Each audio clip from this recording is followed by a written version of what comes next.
ये सुबह सवेरे का वक्त है लाहौर ज़ू का और एक नए दिन की शुरुआत है। इस सफ़र में हम आपको मिलवाएंगे कभी ना भूलने वाले शरारती जानवरों से और लाहौर ज़ू के बारे में ऐसी दिलचस्प मालूमात देंगे जो शायद ही आपको मालूम हो। तो आइए शुरू करते हैं a day at Lahore zoo.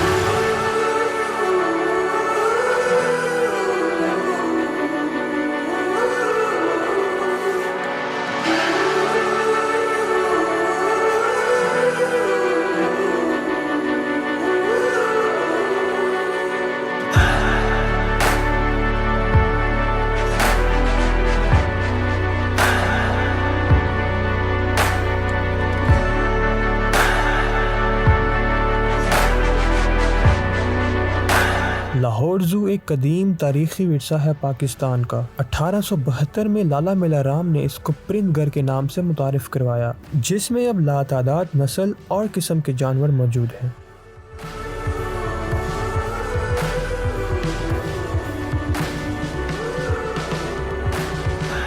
Lahore zoo एक कदीम तारीख़ी विरसा है हमारा।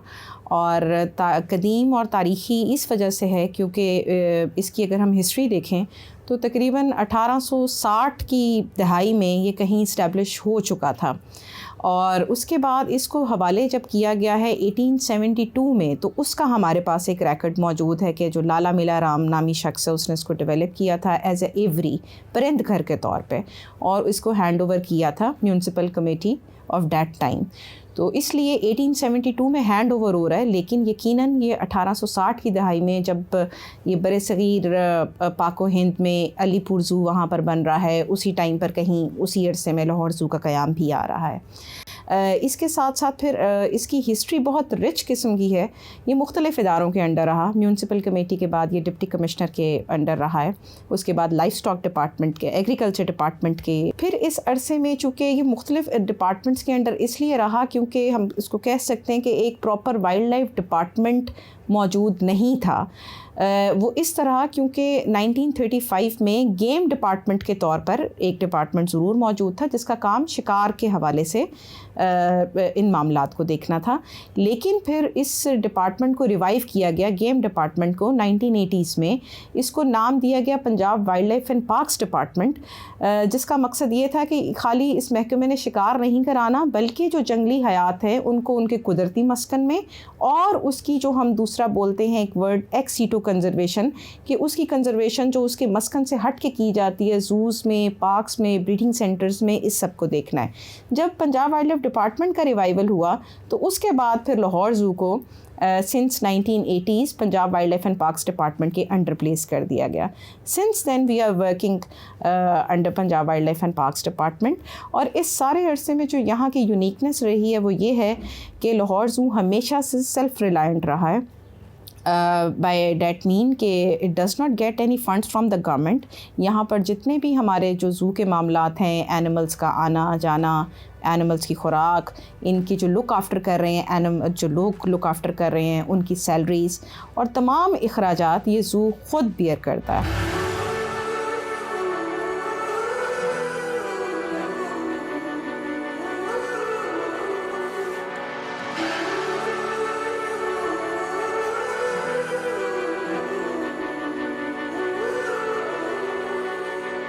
जैसे मैंने बताया कि शुरू में ये एक परिंद घर था, इधर सिर्फ बर्ड कलेक्शन थी और फिर आहिस्ता आहिस्ता इसमें कलेक्शन इंक्रीज़ होती चली गई। इस टाइम पर हमारे पास यहाँ पर बर्ड, मैमल्स और रेप्टाइल्स, ये 3 डिफरेंट क्लासेस के जानवर मौजूद हैं। 110 इकसाम के तकरीबन 1100 के करीब जानवर हैं जो यहाँ हमारे पास इस वक्त मौजूद हैं। इनमें से तकरीबन जो हमारी, अगर हम लोकल बात करें, जो हमारी इंडिजिनस स्पीशीज़ हैं वो तकरीबन 40% हैं। इसके अलावा जो 60% ऑफ द स्पीशीज़ हैं वो आपको एग्जॉटिक्स मिलेंगी। अफ्रीकन और अमेरिकन स्पीशीज़ यहाँ पर ज़्यादा हमारी कलेक्शन में मौजूद है। ज़ू में हमारे पास एक प्रॉपर हर यूनिट अलग से काम कर रहा है। जैसे कि एक हमारा सबसे इम्पॉर्टेंट एक वेटनरी यूनिट आ जाता है, that is headed by 2 veterinary officers, veterinary supervisor, head keeper और उनके अंडर फिर कीपर्स होते हैं। Keepers are called the backbone of any zoo because they are the persons who are directly interacting with the animals. Animal का behaviour, animal की खुराक, animal की सफाई, इन सब मामलात को कीपर्स ने देखना होता है। So keepers are the backbone of any zoo. तो फरियाद भाई, आपको डर नहीं लगता शेर के पिंजरे में जाते हुए कहीं उसको खाना खिलाते खिलाते आप ही ना उसका खाना बन जाए? डर की नहीं, ये काम भी है हमारा, एक प्रोफेशनल बना हुआ है और बाकायदा तौर से सारी सेफ्टी चेक करके फिर ही हम पिंजरे में जाते हैं। ओह अच्छा, सेफ्टी फर्स्ट। मेरा नाम फरियाद है और मैं लाहौर ज़ू में तकरीबन 8-10 साल से एनिमल कीपर की पोस्ट पर काम कर रहा हूँ। और यहाँ पे हम जानवर आता है, ठेकेदार लेके आते हैं और प्रॉपर यहाँ पे एक मैनेजमेंट की टीम है जो राशन वगैरह आके चेक करते हैं और पास करते हैं। अगर जानवर कोई सेहतमंद नहीं, हल्का सा भी आपको लगे कि ये सेहतमंद नहीं है तो वो रिजेक्ट हो जाता है, फिर नया आता है, फिर उसको चेक करते हैं। अगर वो ठीक है तो फिर उसको ज़िबा करवाते हैं। यहाँ पे फिर छोटे छोटे पीसेस बनते हैं, फिर हम जाके शेरों को डालते हैं। एक शेर कम से कम 7 से 8 केजी खाता है। वो भी मतलब कि पूरी एक राशन की कमेटी बनी हुई है, सारा राशन इधर आके चेक होता है, पास होता है, फिर जाके आगे जानवर को डलता है। अटैक वगैरह तो नहीं हुआ, मामूली जानवर पकड़ते हुए चोट वगैरह हल्की फुल्की लग जाती है, लेकिन मेजर अटैक कभी भी नहीं हुआ किसी। स्पेशल ट्रेनिंग होती है, सारा कुछ हम पहले सीखे होते हैं कि किस एनिमल को किस तरह हैंडल करना है। बाकायदा केजेस बने होते हैं कि अगर हमने उसके पिंजरे में जाना है तो उसको पीछे बंद करना है, फिर दूसरे पिंजरे में जाना है, फिर अगर पीछे बंद करना है तो फिर आगे ले आना है। एक बाकायदा केज आगे बना हुआ है, फिर अगर हमने उस पिंजरे की सफाई करनी है उसको पीछे वाले केज में बंद कर देना है।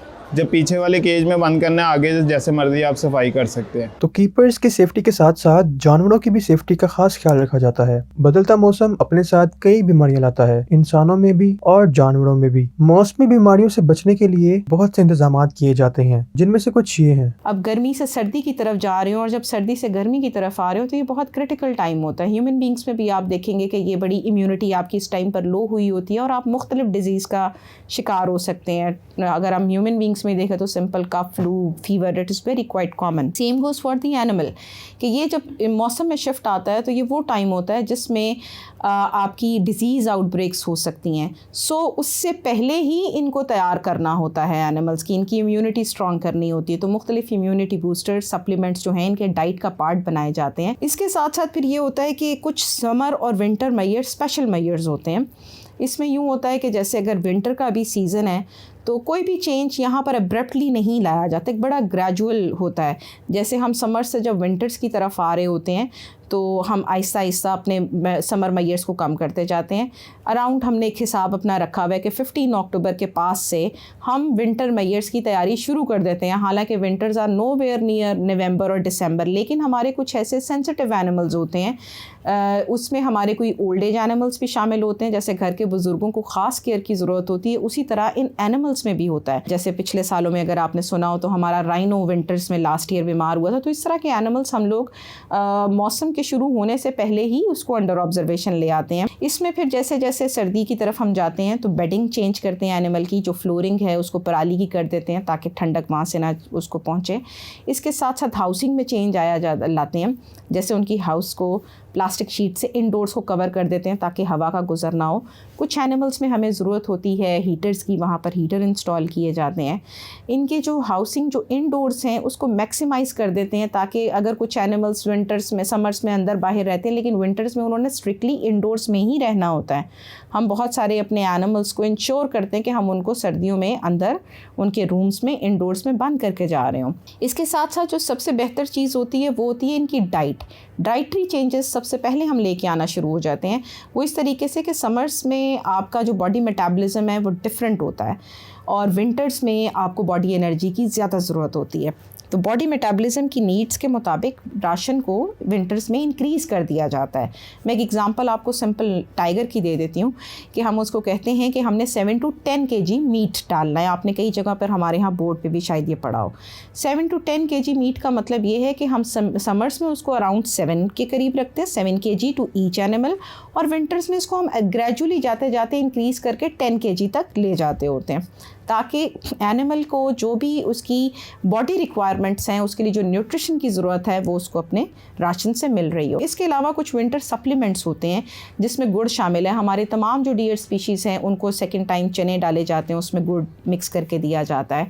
जैसे मंकीज़ हैं और हमारे बर्ड्स हैं, उनकी डाइट में बॉइल्ड एग्स शामिल होते हैं, ड्राई फ्रूट शामिल होते हैं। ये अर्ली मॉर्निंग दिया जाता है, जब 7 बजे कीपर आता है, सफाई शुरू करता है, साथ साथ इनको ड्राई फ्रूट्स देते हैं तो करीब आ जाते हैं। उससे हमें हेल्थ स्टेटस भी पता लग जाता है। अगर कोई बर्ड नहीं आ रहा, डेट्स मीन कि ही इज़ डल। फिर इसी तरीके से जब हम समर्स की तरफ जाना शुरू होंगे तो हम अपने ये जो मैयर्स हैं इनको आहिस्ता आहिस्ता जो है ना वो कम करेंगे। एक दफ़ा में हम हीटर बंद करेंगे, जब मज़ीद मौसम में खुनकी कम हो जाएगी तो फिर हम प्लास्टिक शीट्स हटाएंगे, उसके बाद फिर हम पराली भी हटा देंगे। फिर आहिस्ता आहिस्ता जैसे फिर समर आनी शुरू हो जाएगी तो उस हिसाब से फिर उसमें समर मैयर्स में ये शामिल होता है कि हमने अपने एनिमल्स के लिए एक तो हवा का गुज़र उसको दोबारा ओपन कर दिया है। जहाँ पर सूरज की रोशनी डायरेक्ट पड़ती है वहाँ पे ग्रीन शीट्स का इस्तेमाल करते हैं। इसके अलावा कुछ स्पीशीज़ में हमें ज़रूरत होती है बर्फ़ के ब्लॉक्स रखे जा रहे होते हैं। कूलर और जो पंखे हैं वो हर इनक्लोजर में मौजूद होते हैं। सो ये सब चीज़ें इस तरह से मिलके समर मैयर्स का पार्ट बनती हैं। जानवरों को खाना खिलाना किसको नहीं पसंद? इसको हमदर्दी कहें या जानवरों के साथ आपकी मोहब्बत, कि हर शख्स जू में कैद जानवरों को कुछ ना कुछ खिला रहा होता है। पर अगर मैं कहूँ आपकी ये हमदर्दी या मोहब्बत किसी जानवर की जान ले सकती है तो आप लोगों को कैसा लगेगा? जब सेकंड टाइम हमारा कीपर आता है और उसने उनको फूड डालने जाना है, उस टाइम पर कई दफ़ा हवा से उड़ के कुछ रैपर्स चले जाते हैं, कई दफ़ा बच्चे अंदर रैपर फेंक देते हैं। तो ये वो जो चीज़ें हैं, या प्लास्टिक बॉटल्स है जो जानवर के लिए कोई ख़तरनाक चीज़ हो सकती है, उसको कलेक्ट करना इनकी ड्यूटी में शामिल है। इसी हवाले से आपने देखा होगा कि हमने मुख्तलिफ बोर्ड्स पे डिस्प्ले किए हुए हैं। इसमें ये भी लिखा हुआ है, मेंशन किया हुआ है कि इनको खुराक डालना मना है, क्योंकि जब आप एनिमल को कुछ दे रहे हैं, बच्चे शौक में वो चीज़ें खिला रहे हैं और ये वो चीज़ें हैं जो कि उनकी अपनी हेल्थ के लिए भी ठीक नहीं है। ये हम हर बंदा जानता है। ये जब आपने एनिमल को दिया है, उसने अपनी फोर्स से उसको खींचना है। जब वो खींचेगा तो वो आपके जो कुरकुरे हैं उनके साथ वो रैपर भी उसी के पास चला जाएगा, और ये रैपर जो है अंदर जाके एनिमल के उसमें डाइजेस्ट तो नहीं हो सकते। जो शॉपिंग बैग है वो डाइजेस्ट नहीं हो सकते। लोग बड़े शौक से घर से चीज़ें बना के लाते हैं कि जी हमने जानवरों को खिलाना है, लेकिन आपका चूँकि उस चीज़ पे कंट्रोल नहीं, उसने जब वो खींचना है उसने उसको इनगल्फ कर लेना है प्रॉपरली, वो अंदर जाकर डाइजेस्ट नहीं होता। और ये with the passage of time ये अंदर चोकिंग, वो ब्लॉकेज बढ़ती जाती है यहाँ तक कि वो मज़ीद जब कुछ खाना खा रहा है वो नीचे जाएगा ही नहीं चोकिंग की वजह से, और एनिमल की डेथ हो जाती है। और अनफॉर्चुनेटली ये वो चीज़ है जिसका हम पहले पता नहीं लगा सकते। It's not easy and frequent कि आप एनिमल को अल्ट्रासाउंड करें, फिर ऑपरेट करें और वो शॉपिंग बैग्स निकालें। अनफॉर्चुनेटली इन चीज़ों का तब पता लगता है जब एनिमल की डेथ होती है, कि वो 3-4 दिन वो बिल्कुल नहीं खाएगा। हम समझते हैं कि अच्छा शायद ये बीमार हुआ है, हम उसको ड्रिप्स या इन चीज़ों की तरफ उसका ट्रीटमेंट इन लाइन्स के ऊपर हो रहा होता है। लेकिन at the time of death जब पोस्टमार्टम होता है तो उसमें से ये शॉपर्स का जो है ना किलो के हिसाब से जो अंदर से निकल रहे होते हैं, only due to our negligence. जो हमारा एक इररिस्पॉन्सिबल एटीट्यूड है कि हम देख भी रहे हैं कि लिखा हुआ है कि जानवरों को खुराक नहीं खिलानी, हमने ये भी मेंशन किया हुआ है कि इनको खुराक डालने का टाइम क्या है ताकि आप उस टाइम पर आके इनको देख सकें। अगर आप फूड को देने का पार्ट बनना चाहते हैं तो उसका भी तरीक़ाकार है। हमारा ज़ू का डोनेशन सिस्टम है जिसमें आप आके हमारे पास आप कहते हैं कि आपने शेर को गोश्त डालना है, आप चाहते हैं आप शेर को खाना खिलाएं, तो आप उसका उस दिन का फूड का बिल पे करेंगे। फूड हमारा ही होगा, लेकिन आप हमारे कीपर के साथ जाके अपने सामने उसको डलवाता देख सकते हैं। So this is a strategy कि अगर आप जानवरों से प्यार करते हैं, आप उनको खुराक डालना चाहते हैं, एक वो उनसियत होती है ना, तो उसका एक तरीक़ाकार है, हर जगह पर होता है। Please follow that. Ask that office. Go to them. Ask them कि if there is anything available which we can do for the animals. Because आप जो अपनी तरफ से ठीक समझ रहे हैं, unfortunately वो ठीक नहीं है, और वो जितना नुकसानदेह है आपको शायद पता भी ना हो कि आप तो अपनी तरफ से उसको शायद समझ गए कि हमने बड़ा ज़बरदस्त चिकन पुलाव जो हमने खाया वही हमने उसको भी खिलाया, लेकिन आप नहीं जानते कि आपका वो खिलाना उसके लिए जानलेवा साबित हो गया। सो हमें जो करना है वो यही है कि जब आप एनिमल्स के पास आते हैं, एक तो animals are the same living being like us which share the planet with us, but I would say कि we share planet with them. वो हमसे पहले से यहाँ पर मौजूद हैं। सो उसमें बात ये है कि, और दूसरा हम इनकी हैबिटेट्स में इन्वेड कर रहे हैं, इनकी हैबिटेट को नुकसान हमारी वजह से पहुंच रहा है, इनकी तादाद हमारी वजह से कम हो रही है। सो wherever you see an animal, whether it's on a street, it's a dog, it's a cat, or whether it's a wild animal, they all actually we should give them the due respect of being of a living being। उसके हिसाब से आप कभी भी किसी जानवर को देख के उसके ऊपर आवाज़ें कसना एक कॉमन बात है। आपकी इस हरकत से एनिमल स्ट्रेस में आ रहा होता है। एनिमल हमने ऑब्ज़र्व किया है कि जब ऐसी सूरत हाल में जब विज़िटर रश बढ़ जाता है, because we have a very huge footfall. हमारे पास जो एक डेली एवरेज विज़िटर है वो 3000 है और हमारे वीकेंड का विज़िटर 20,000 तक जाता है। सो इस विज़िटर नंबर के साथ फिर जब विज़िटर की तादाद बढ़ती है तो एनिमल जो हैं वो अपने इंडोर्स की तरफ रिट्रीट करते हैं, क्योंकि जब लोग बढ़ जाते हैं फिर हर तरफ जो है कोई आवाज़ें दे रहा है, कोई खाना डाल रहा है, कोई कुछ कर रहा है। सो ये हमें ये भी थोड़ा सा एनिमल स्पेस का भी ख्याल रखना चाहिए।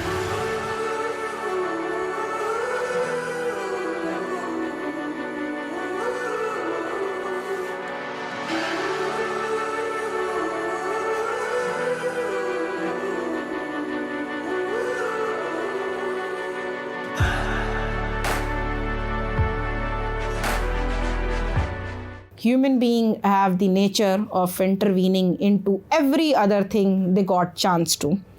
ठीक है, वो हम अपनी किसी की ज़िंदगियों में देख लें या हम एनिमल के हवाले से उनकी हैबिटेट्स को देख लें, we are actually the actual destroyers of this planet earth.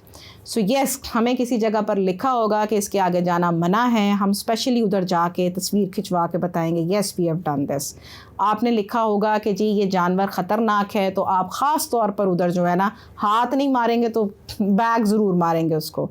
So as a human nature ये चीज़ हम इंसानों के लिए बहुत मुश्किल होती है कि कुछ लिखा हुआ हो तो हम उसको फॉलो करें। अब आप ये देखें कि किसी भी ज़ू की डिज़ाइनिंग में होते कि फ़र्स्ट लाइन ऑफ डिफेंस आपको फ़र्स्ट एनक्लोजर हमेशा छोटा मिलेगा, फेंस मिलेगी, उसके आगे एक मोट एरिया हम उसको बोलते हैं। अक्सर जगहों पर उसमें वेजिटेशन होती है, अक्सर जगहों पर वो खाली गैप होता है, और उसके बाद एनिमल एनक्लोजर होता है। इसका मकसद यही होता है कि आप एक सेफ़ डिस्टेंस एनिमल से मेंटेन करें, जो कि हर जगह है। जानवर उस जगह से बाहर नहीं निकल सकता, तो फिर हमने अपने अंदर के जानवर को कंट्रोल करना, उसको फलांग के उधर नहीं जाना है, लेकिन हम ऐसा नहीं करते हैं। इस तरह का एक sad incident it happened in 90s, 91 और 92, जिसमें हमने सुना कि यहाँ पर एक बच्चा था, जिसके छोटा बच्चा था, he was less than an year old, लेकिन बीमार था, और उसको किसी ने कहा था, किसी पीर साहब ने, कि जी इसके ऊपर बियर की जो है वो सांस पड़वाई जाए तो इसकी जो बीमारी है वो दूर हो जाएगी। So he cross the fence and he took the kid to the next enclosed bars, और वहाँ जाके उसने रीच के करीब किया। अब आगे वो रीच था, they are having very sharp claws. उसने उस बच्चे को पकड़ लिया और नहीं छोड़ा, यहाँ तक कि वो बच्चा ही गॉट इनटू 2 पार्ट्स। सो इस तरह के इंसिडेंट्स जहाँ पर हम इसको अपनी उस जगह को क्रॉस करके आगे जा रहे हैं, वहाँ तो यकीनन मसले मसाइल होंगे, लेकिन जो इनक्लोजर्स बनाए जाते हैं उसमें सेफ़ डिस्टेंस को मेंटेन रख के बनाया जा रहा होता है। अनलेस एंड अनटिल के हम खुद कुछ ऐसा काम नहीं करते हैं, दे आर क्वाइट सेफ़। जिस तरह humans are the actual destroyers of the earth, हम एडवांस होने के लिए अपनी कुदरती ज़राए का नुकसान करते हुए आ रहे हैं। क्लाइमेट चेंज आज के दौर का बहुत बड़ा मसला है, जिसकी वजह हम इंसान खुद हैं, और इसका असर हम पे तो हो ही रहा है, मगर इंसान की अपनी ही गलतियों का खमियाजा ज़मीन पर मौजूद दूसरे जानदार भी भुगतते हैं, जिनमें से जानवर एक हैं। देखिए, जो क्लाइमेट चेंज है ना, it's a long going process. इसका फौरी फ़र्क नहीं आना होता है। ये वो चीज़ है जो आपकी एवोल्यूशन की तरह मुसलसल हरकत में होती है, लेकिन इसका इफ़ेक्ट आपको फौरी नज़र नहीं आता। इसका इफ़ेक्ट कोई भी ये कहे कि जी 2 सालों के ऊपर क्लाइमेट चेंज 2 साल के ऊपर नहीं है। आप जितनी भी स्टडीज़, इसकी अथेंटिक स्टडीज़ देखेंगी, उन्होंने 100 साल एनिमल्स को, बर्ड्स को, 50 साल, 10 साल, इस अरसे में आप किसी भी चीज़ को स्टडी करते हैं तो आपको कोई वेदर पैटर्न आइडिया होता है, और तो उसकी बेसिस पर आप कुछ इन्फ्लुएंस कर सकते हैं। लेकिन डिपेंडिंग ऑन डिफरेंट स्टडीज़ जो कि हैं, जिसमें कहा जा रहा है मुख्तलिफ़ परिंदों के ऊपर की गई, जिसमें उन्होंने कहा कि with the climate change their is certain differences in their size, वो एक ऑब्जर्वेशन में आ रही है। मुख्तलिफ़ एनिमल्स के जो ब्रीडिंग सीज़न है वो इफ़ेक्ट हो रहे हैं, बिकॉज़ ब्रीडिंग सीज़न जो है वो टोटली डिपेंड करता है आपके इन्वायरमेंटल क्यूज़ के साथ। आपको एक सर्टन नंबर ऑफ जो रेंज ऑफ टेम्परेचर चाहिए, सर्टन रेंज ऑफ ह्यूमिडिटी चाहिए, सर्टन एनवायरमेंटल फैक्टर्स चाहिए जो कि ट्रिगर करेंगे उस टाइम के फिजियोलॉजिकल चेंजेस को, लीडिंग टूवर्ड द रिप्रोडक्शन। लेकिन yes, with the change in the climatic pattern, बहुत सारे एनिमल्स का जो हम अगर देखें कि जो वो ब्रीडिंग सीज़न है कुछ का प्रोलॉन्ग कर गया है, कुछ का डिलेड हो गया है। तो ये कुछ ऑब्जर्वेशंस हैं जिसको हम टोटली क्लाइमेट के साथ नहीं रिलेट कर सकते। There could be other environmental factors also, because यहाँ पर आपका विजिटर स्ट्रेस भी एक इम्पॉर्टेंट फैक्टर है। सो येस, हम इसको टोटली डिनाई नहीं कर सकते, but as it is working globally it has an impact on each living being. So yes, they are also having the impact of it.